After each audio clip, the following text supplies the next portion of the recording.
on stage feels like someone else, but also more yourself than you've ever felt. This feels like getting to live in your imagination. Seeing everyone again brought back so many memories. Being able to be in this show will be one of the greatest treasures of my life.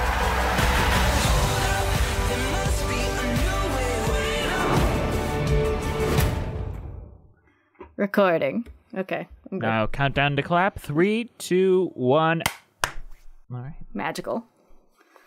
Hippity hoppity hey yo! It's the Patreon with Cheese podcast, and as you know, it's your host Jess, and I'm here as always with our Hizzle. It's Liz Eston. How are you doing? I'm good. My home skillet biscuit. Jess is trying to be hip, guys. I'm scared. It's the 90s. It's always the 90s. And we're in Florida, the hippest place in the world. It's not full of old people. What are you talking about? All right, we're just going to dive into this. This is episode 5 of Encore, where we're in Florida. We're doing Annie, Get Your Gun. This had the most crazies in a cast I have ever seen. I don't mean to talk shit about real people. I didn't...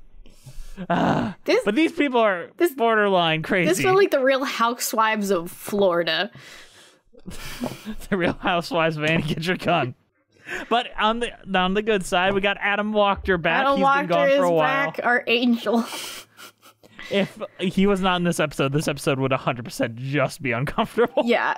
Every time they cut to him be going like, this is going terrible, but I'm not saying anything. And I'm like, yeah. No, he's saying it. No. He's 100% saying it. He's like, let's just say that was good. Someone's saying, yeah, let's just say it. Yeah, we can pretend. Yeah, that's a lie, but yeah, let's just say that went well. My goodness. Once again, I love Adam Wachter. He's the best. He is.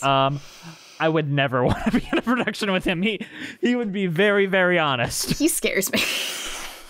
In the best way. Like, he's very sweet, very kind, but also he ain't gonna hide how he feels about a situation. He knows what he wants, and he knows what it's gotta sound like. All right, so what's the drama this time, Liz? What's the sitch, as they would say in Kim Possible terms? Well, we got another exes drama, because every episode of Encore has exes drama.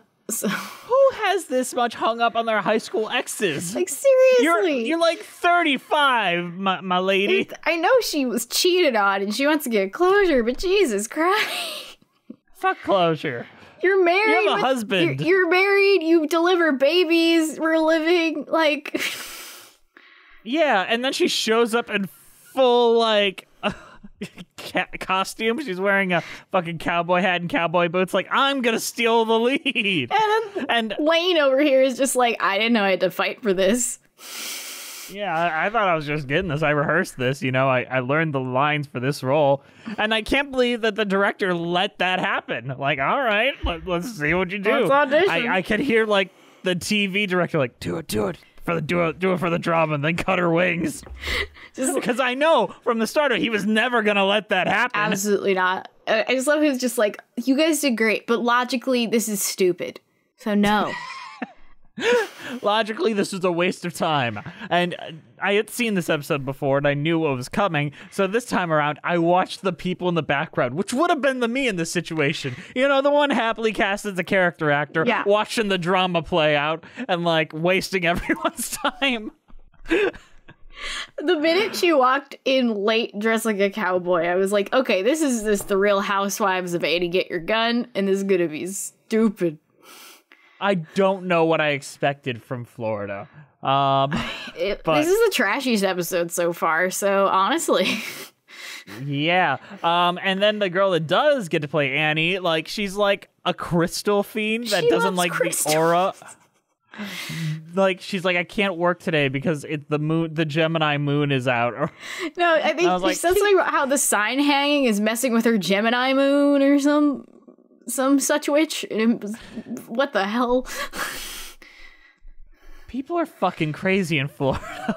It's ridiculous. And there's also the guy who lost his job, who is constantly having job interviews and has a breakdown. He doesn't like being emasculated by his wife. He doesn't. Well, he's a stay-at-home dad now, so. But my dad's been a stay-at-home dad for most of since I was born. But he has a job, so there's a difference. Break down gender norms. Hell yeah. I have a stay-at-home dad, because after 3 kids at a certain point, you gotta stay home. Yeah, I mean, I'd be a stay-at-home dad if I had any interest in having kids. Oh yeah. Just make sure they don't kill each other. Yeah, it's pretty easy. Make them lunch, keep them entertained. I'm sure it's difficult, but yeah, because they want attention. They want to go to the park and shit, but yeah. You have Candy Crush. It's not the worst thing in the world. Just give them an iPad. Call it a day. Might as well. Yeah. All right, let's talk about who else there is. I don't think there's anyone else worth talking about. There's the barbershop guy who cheated on Cowboy Girl lady. Yeah. And he's like, I want to be an actor, but I open a barbershop. He's got fresh hair, I will say that. His beard looks He great. has a great beard. But the first time you see him, he's wearing a fedora, so I was like, oh no. Well, the same with the gay man. Comes in with a fedora and shorts on and immediately jumps into someone's arms. His husband his fiance couldn't even make it to the show because I think he went across the country. He didn't stay local because, he had talent. Yeah. He went to New York, I think, so just like... Yeah, I could just imagine the New York boyfriend being like, Florida, honey? Really? You want to go back to Florida? How much do you think I love you? Because it's definitely not enough to go to Florida. It's like I'll send flowers though. Like, hurry up and get back here. You need to not be in Florida. I feel like that's bad for your health and even worse for mine. How are you doing? My fiance's in Florida, so I'm just really worried about him. Like, I hope he comes back alive. I hope he comes back okay and not super old and retired and sad. Yeah. No offense against Florida, in case people are from Florida listening to this. Oh my god, if you're from Florida, what are you doing listening to this? I'm kidding, you're welcome here. I'm sure you're not like the rest of them. We're just making fun of your home state. It's fine. I make fun of my home state all the time. Yeah, same. So it's great. Yeah, we all make fun of our home states. Nobody likes where they're from. Exactly. Except if you're from like New York or something, and it's like, oh, I'm in the city of dreams. I was born here. I'm never gonna leave. I'm a New Yorker. Yeah, I get it. Stop talking about it. Yeah. So how did the performance go? I thought this was like a pretty smooth performance, all things considered. Yeah, there's like one line slip up, which was obvious, but they recovered. I think it went well. I also had to read the plot summary of Annie Get Your Gun while watching this, because I didn't know what was happening, and I was like, oh wow, I hate this. So, please explain the plot of Annie Get Your Gun for the masses. Okay, I'll do this in the vaguest way possible, because I can barely remember it. So it's Annie's Annie Oakley, and she's a sharpshooter, and she competes against this asshole named Frank, who's real sexist and thinks the woman he needs to marry is like smells nice and wears good clothes. And then Annie sings a song about how you can't get a husband when you have a gun, which is like, what the fuck does that even mean? And in my opinion, that's the only way to get a husband. Yeah, exactly. Marry me. How am I supposed to get someone to stick with me the rest of my life? If I don't have a gun, I'm not threatening them with gun violence. It's called a shotgun wedding for a reason. Exactly. And then they like go on tour and they sing There's No Business Like Show Business, which is played 80 times in this episode, and I hate this song now. I hate it. It's so annoying. Have you ever seen All That Jazz? No. Ooh, we might have to cover it on this show eventually. But it has the best use of that song ever, and I don't want to spoil it for you because it's also the last shot of the film. God bless. Yeah, but basically they do a touring show of gun violence or something, because that's what you did in the 1900s. Yeah. That sounds fun. There's a Native American there who's presumably played by a white person in every production of this show. You are right. So, which is, oh my god. And I'm pretty sure at the end of Act 2, Annie gets adopted into a Native American tribe. Classy, timeless musicals. I'm glad that the Encore episode didn't focus on that. Yeah, there's like one shot during the finale where you see like the Native American character just standing there, but they never mention it. It's like, thank God. But yeah. It's not focused on. Yeah, so there's a gunfight, there's will they or won't they stuff, like all the stuff from old musicals you love, presumably. I don't know. And then the show ends, and we are neither better nor worse for it. And we feel nothing, except, was that kind of sexist? Was that kind of racist? Was that kind of a bunch of other ists that it could apply to it? Yeah. If people put on a bad show decently, is it still a bad show? Yes. Yes. Because if your source material is questionable, you're gonna have. What should they be doing on Encore though? Like, what should they like pull up old productions of Jekyll and Hyde by Frank Wildhorn next?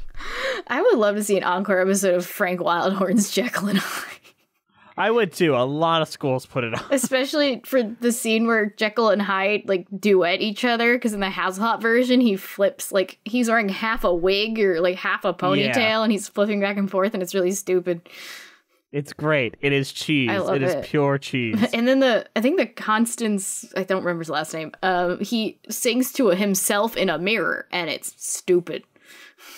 Yeah, I saw that production live. Oh, wow. It's bad. Yeah. I would love to see like stupid musicals done on Encore and not just like the classics or the Disney ones.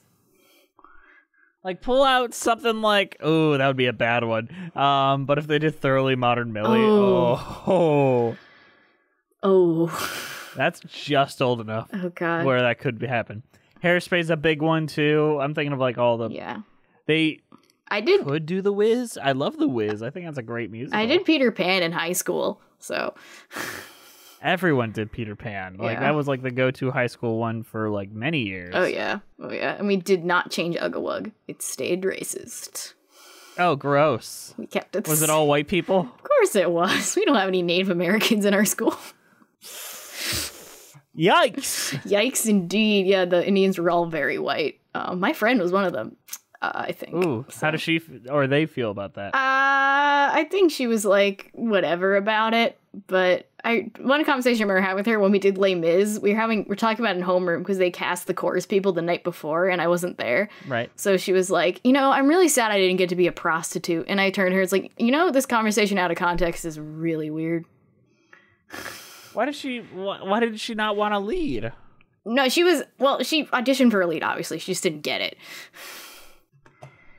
She could have been the Fantine. No, there's a senior that played Fantine. We were freshmen at the time, so leads were kind of out of the question. So, I mean, what if you were like really, really good? Yeah, no, that never happened in our school. Like juniors and seniors. Maybe like if we need a young person, we'll cast a freshman. Like if we need a child.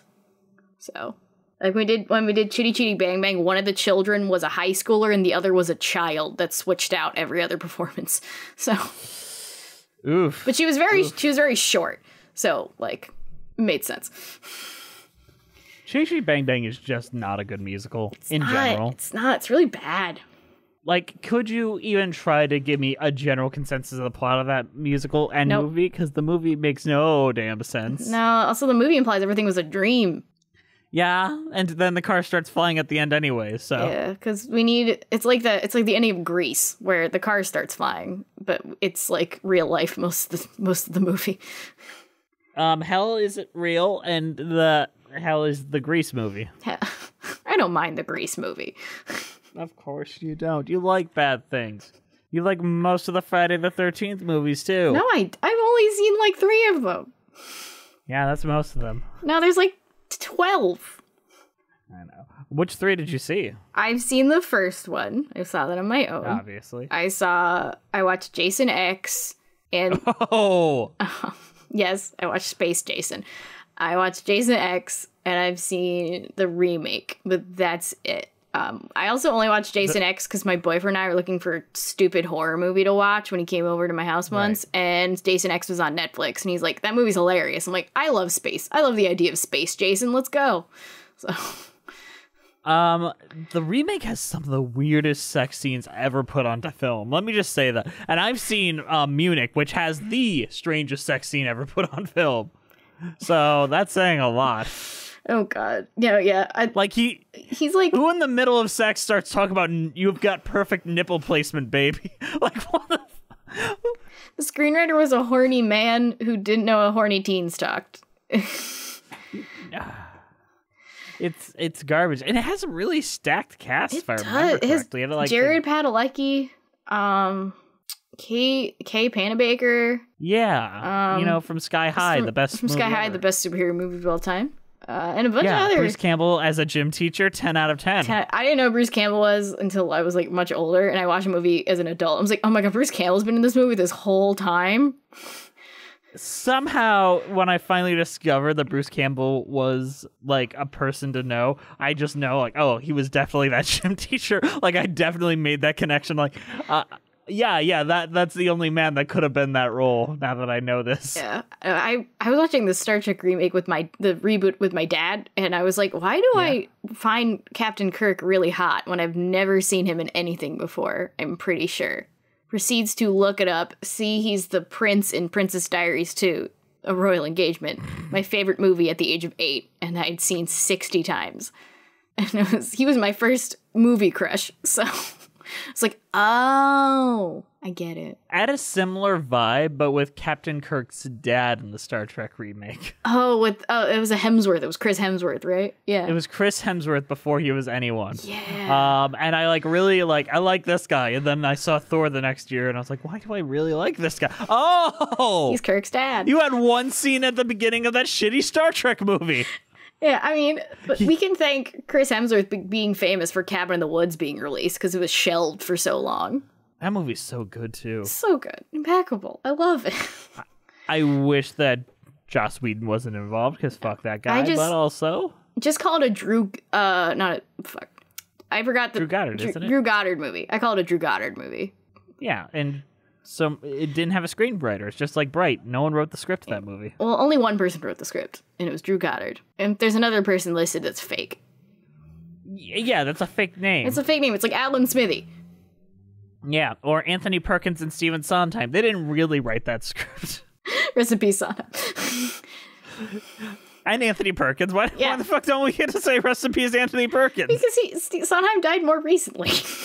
So it's fresh on the brain. Fine. Also, I might have watched a movie recently where he recorded a voicemail, so he's on my brain. Hi, this is Stephen Sondheim. Great job, kid. Great job, Jonathan Larson. Like someone that doesn't do a good Sondheim at all. Like, hey, kid, good job. I'm Stephen Sondheim. He introduces himself every time he's on screen. I'm Stephen Sondheim. You did a good job. Imagine if that was the voice Bradley Whitford did. So good. Hey, great lyric and tune. Stephen Sondheim never was a put smoker. The cigarette away. I think he did smoke for a little bit because, like, in his West Side Story photos, there's a lot of pictures of him just holding a cigarette, trying to look cool in front of the musical theater daddies in the room. Oh, God.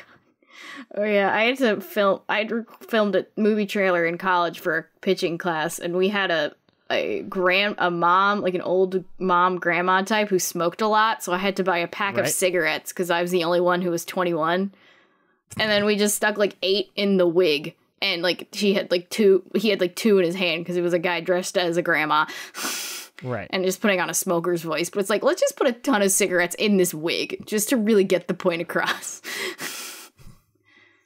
Have you ever tried like the fake cigarettes where they fill it with just random shit? No. I don't know, but it's no nicotine. No.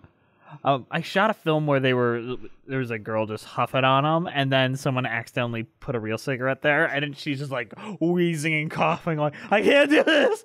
The struggles of movie making. Yeah, it was the funniest thing because she's like this tiny girl and she's like really doing a good job selling the cigarettes. And then like we just switched her out a new one. She had to pull out a new one and light that one. And then on camera, you can just see the tears well in her eyes. Oh God. Oh God. Maybe warn an actor is what I'm saying. Yeah. I mean, in high school, we didn't warn an actor that medicine was made of soy sauce. So, They have an allergic reaction? No, he just said it was salty and it tasted bad. I was like, dude, we need thick medicine that's brown. We have all these soy sauce packets from how much Chinese we eat. Just drink the medicine. He didn't complain or anything. He's the nicest guy, but he was just like, couldn't you guys have made it like cola or something? It's like, no. No, you're not allowed to do that. You're not allowed to make requests for prop liquids. No, you get what you get and you like it. Also, it wasn't my idea. I was genuinely shocked they used soy sauce. I was busy doing something else at the time, presumably, but it was just like, you gotta come up with what you got. So, I mean, what were you doing at the time? Peter How Pan. important was it? Oh, I get there is that medicine scene. The medicine scene, yep. He's like he was the nicest guy in the cast. So I was like, I feel so bad we're making you drink soy sauce, but I also think that's our only option because we can't get soda very easily in a high school. So, unless you want to drink iced tea. No one wants to drink iced tea. I'd rather drink soy sauce. I like iced tea. I feel attacked. I'm kidding. So Encore, who do you think the MVP was in this episode? Back to Encore. As always, we go off on a tangent about horror movies at some point in these Encore episodes. I would go with the chick who played Annie. Despite her weird crystal thing, I think she pulled it off. I think she did good, but I also think the Cheaty whatever. Cheaty McCheat He has pants. a really good voice. No, wait, his name was Alfie. It was really stupid. Yeah.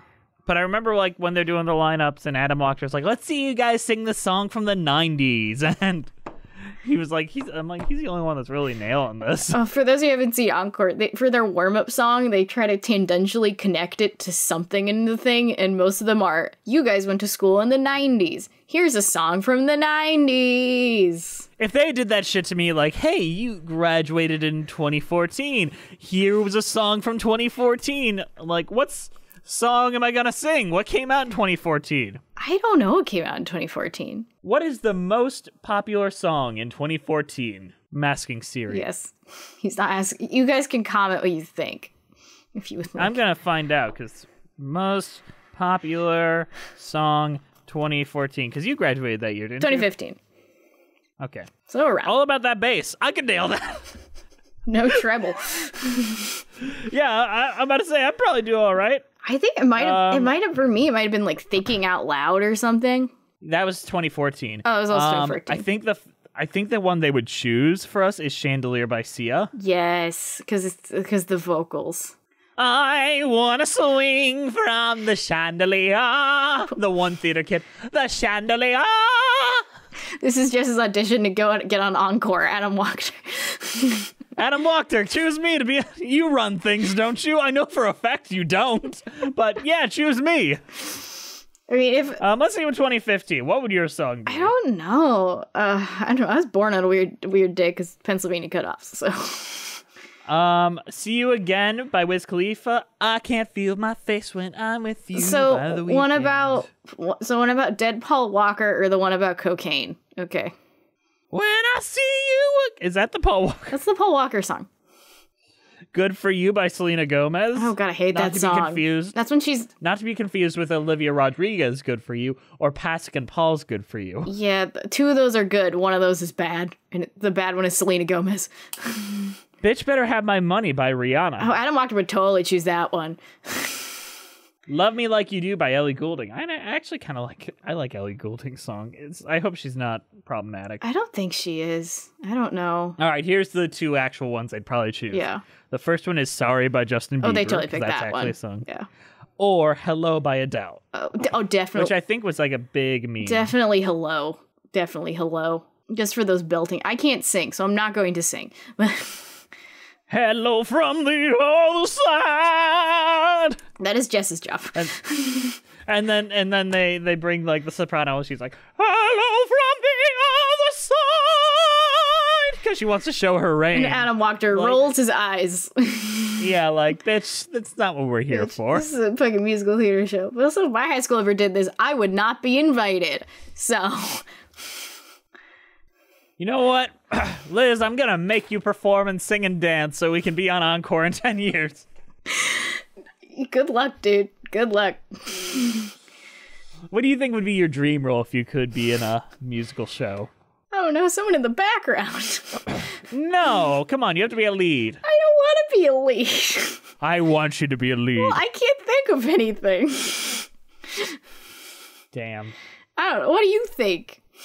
I don't know. I think you'd be a good Mary and Merrily We Roll Along. Is that a good or bad thing? That's a good thing. Okay. The only thing I know about the movie is it's being made and it's going to take 20 years. So. Because it's Richard Linklater. This is a new thing, making movies in 20 years instead of like less than one. I will say, if there was any musical that deserves it, it's Merrily. Because at least it'll kind of feel like a magic trick at that point. unlike Boyhood. Yeah, but also Blake Jenner is in the movie. Is he a rapist? He most likely abused Melissa Benoist because she came for the Instagram video about the cell phone throwing incident where she hurt her eye, and based on timeline, she was married to Blake Jenner at the time.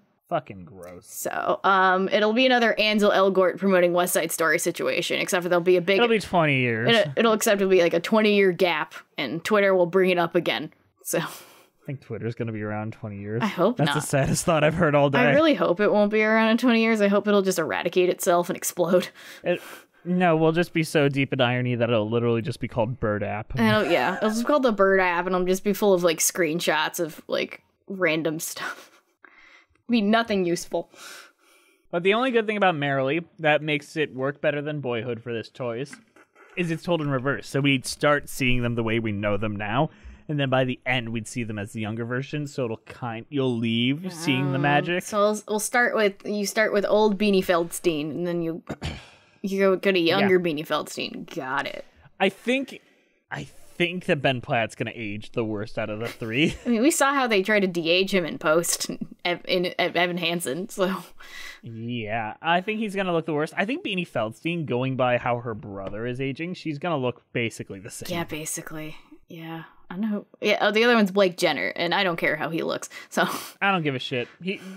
In all fairness, that movie's not about him. No, he's a side character. Thank God. No, he's the lead, but he's not what you come in for. Okay. So you if that makes sense. There's a lot of musicals like that, so yeah, that makes sense to me. All right, so that's this time covering Encore on musicals with Patreon or Patreon with cheese. You remember the title? We haven't done this in a while, guys. Sorry. Yeah, I mean, it feels like it's just been week after week, but it's been a minute for us. It's been a hot minute. I'm working on a thing you'll be seeing at the end of the month, hopefully. So. Hopefully. If on the day you're listening to it, we might be having our first Friends and Family screening. Oh God, the Friends and Family. Oh, you know, our friends Sideways and Brent, and our family Emily Clark and Christy Esterly. You mean my Uncle Brent? Yeah. Good old Uncle Brent and Uncle Sideways. I love Uncle Sideways. Anyone else? And Aunt Grace Aki. My aunt who I'm both inspired by and intimidated by simultaneously. I love Grace. I love her very much. I have never been intimidated by her. I know a lot of people that have. I don't know. She's just so funny. How can you be intimidated by someone that makes you laugh that much? Oh no, to me she's just a very powerful woman, and I'm just like, oh my God. Oh, very. I want to be that powerful. She's gonna tear down an entire man's career, and I'm here for it. Hell yeah, no, I love Grace. I love Grace so much. She's amazing. I like all her tweets, basically, at this point. It's a thing I do every day. I'm just like scroll through Twitter. Every Grace Aki tweet, go. The best Twitter. The best. She's great. It's really weird because I was on her Christmas tree bullshit, but she was not on mine. I don't know how those things work, but she definitely should be on mine. I think it's replies because I did mine and I only had one level because I don't reply a lot. Yeah. So. That's fair. And you were on it, obviously, but. Because I always reply. Yeah, all my tweets. Jess is my Twitter hype man. I respect you. I'm your hype man in all things, not just Twitter. Jess is also my Twitter hype man because he retweets my stuff. And then more of you see it. I mean, that's kind of a blanket thing. Anytime Andrew or Bree tweets, I will retweet both on my account and the Musicals for Cheese account just because we help our own. Yes, help your own. Always do that. It's just a good life tip. Help your own. And cheese rating. What's your cheese rating? This is good. I'm trying to think of something trashy because this is Florida. Not to say this production was trashy, but it was very Florida. So I'm gonna go with very cheap cheddar. You get it giant. It's trashy, but it gets the job done. Or Publix. Isn't that a Florida thing? Publix, yeah. A Publix cheddar. It was good though. They did a good job. Yeah. And I just don't like Annie Get Your Gun. So. Bad musical. Adam Wachter's back, so that. But Adam Wachter is back, and that's delightful. Adam Wachter is not a discount cheddar. He's a high end cheddar. Yes. I will be giving this some cheese from the Gemini moon. Jess, the Gemini moon is off. I can't work like this. Oh, I guess we're gonna have to end it here. Damn Her it. Gemini moon is off. My Gemini moon isn't working. We'll see you I'm not even a Gemini. We'll see you next time. What are you? I'm a Virgo. He's a Virgo, and he lit the black candle. All right, see you next time on Patreon Cheese. Say goodbye, Liz. Goodbye. So many memories. Being able to be in the show will be one of the greatest treasures of my life.